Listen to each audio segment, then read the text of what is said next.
Hello everyone, welcome back on our Hearmatic YouTube channel friends. This is your friend Rajinikanth Bharti again here for the awareness of hearing health.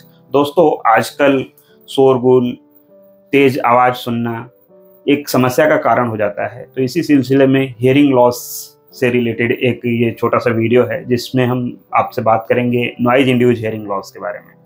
ज़्यादा ध्वनि सुनने से, शोरगुल से होने वाली सुनने की समस्या को हम नॉइज इंड्यूस्ड हियरिंग लॉस बोलते हैं।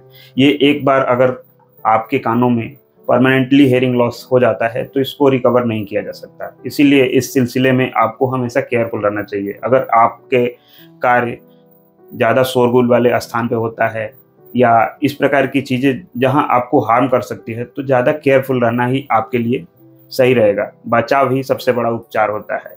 तो इसके क्या कारण हो सकते हैं? ज़्यादा ध्वनियों से आपके कान की हेयर सेल्स जो होता है उसमें डैमेज हो जाती है और वो दोबारा जनरेट नहीं कर सकते हैं, जिसको हम हेयर सेल्स बोलते हैं। हेयर सेल्स डैमेज हो जाने के बाद से आपको सुनने की समस्या होने लगती है। ये सुनने की समस्या दो प्रकार से जनरेट होती है। एक टेम्परेरी थ्रेशोल्ड शिफ्टिंग जिसको बोलते हैं अस्थायी सुनने की समस्या, और दूसरा परमानेंट थ्रेशोल्ड शिफ्टिंग, अस्थायी रूप से सुनने की समस्या।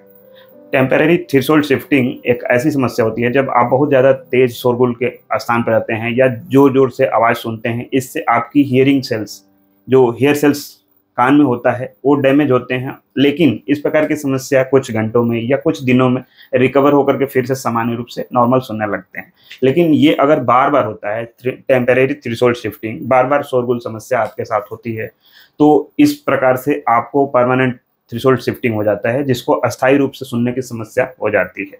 तो इस प्रकार के लोगों को आपको बहुत ज़्यादा केयरफुल रहना चाहिए। अगर आपका कार्य इस प्रकार के स्थानों पर रहता है तो इसके कुछ लक्षण होते हैं जिसमें हम इस चीज़ को पहचान सकते हैं कि आपको सुनने की समस्या हो रही है कि नहीं। क्योंकि डेली लाइफ में हम थोड़ा सा तेज में बात करते हैं तो इसीलिए मिनिमल लॉस, माइल्ड लॉस आपको समझ में नहीं आती है।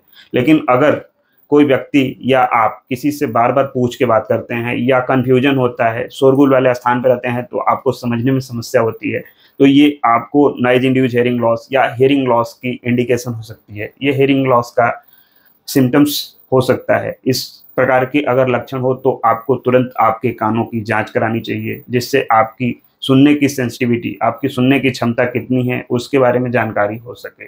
तो इस प्रकार की समस्या से बचाव ही बहुत बड़ा उपचार होता है। तो इस प्रकार की चीज़ें जहाँ बहुत ज़्यादा शोरगुल हो रहा हो, बहुत ज़्यादा आपको नॉइज से एक्सपोज होना पड़े, तो उस जगह चीज़ों से बचना चाहिए। ईयर प्रोटेक्शन डिवाइसेज यूज करनी चाहिए, ईयर नॉब्स, ईयर प्लग्स आपको उपयोग करना चाहिए।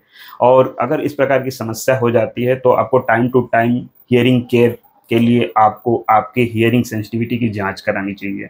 समय समय पे जांच आपका सबसे बड़ा उपचार में से एक हो सकता है, क्योंकि आप उससे केयर कर सकते हैं। अगर आपको सुनने की समस्या हो गई है तो उससे आप हियरिंग एड्स या कॉक्लियर इम्प्लांटेशन, इस प्रकार की कई हियरिंग सेफ्टी डिवाइसेज आती है, हियरिंग इम्प्रूवमेंट डिवाइसेज आती है, तो उसको उपयोग करना चाहिए।